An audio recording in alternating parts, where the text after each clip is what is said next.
Hello, my name is Elisa Vergara Gutierrez, and today I am going to talk about my final evidence, the organic growth of QuericasSnacks.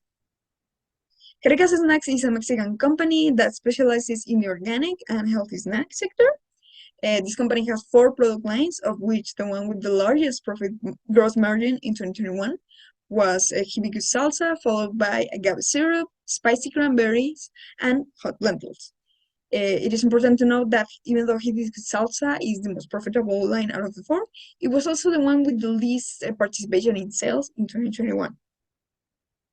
For the company, the most important expenses are in order salaries, rent of office, and long-term debt expenses. Salaries by far exceed all other expenses. Using this information, we forecasted the year 2022 for the company, which resulted in 4 different options of P&L statements. Most notably, option number 2 has the least net profit, and option number 4 that was created using Bloomberg real data was the one with the highest net profit. Using this information, we also forecast the balance sheets. In option number 2, we can see that it was the one with the least amount of total assets, while option number 3 was the one with the most. I consider that the best possible outcome for the company would be option 3. This is due to several results in the P&L, because it has the best average net profit margin from 2022 to 2024. It has a considerable yearly increase in sales volume and price growth, 8 and 5% respectively, of the hibiscus salsa line, as I mentioned before, the most profitable one. And it has a very considerable decrease in sales of 53%.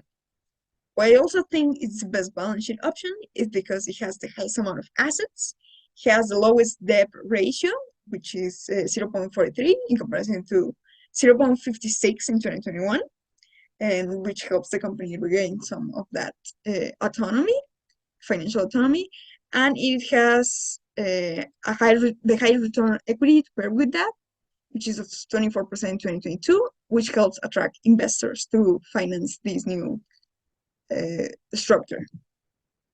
I'm going to compare the ratios of 2021 and the forecasted 2022.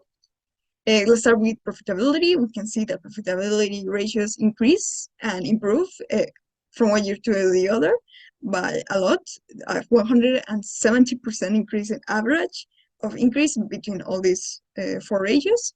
This is probably due to one, a 10% increase of revenue between 2021 and 2022, and the fact that the increase in operating expenses is not that much.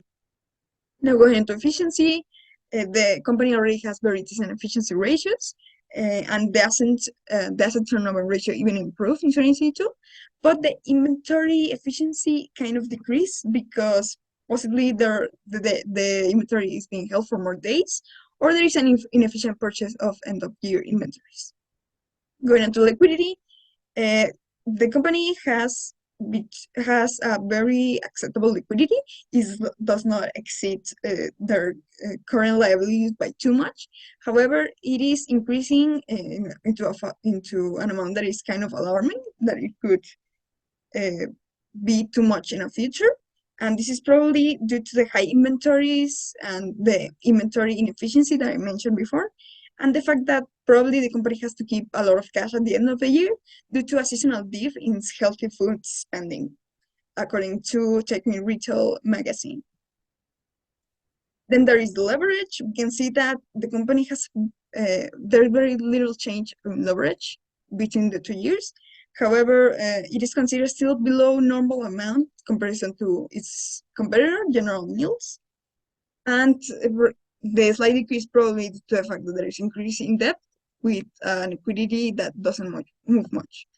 As final recommendations for this company, I recommend to take into account seasonality when buying inventories to increase efficiency, to increase the advertising of the salsa line, or to outsource the cranberry packaging cost. And for the importance of forecasts like this is that it helps maintain long-term sustainability of the company in order to adapt changing circumstances such as inflation or even social factors like the one that I mentioned here that I said could have possible effect in inventories. Thank you very much.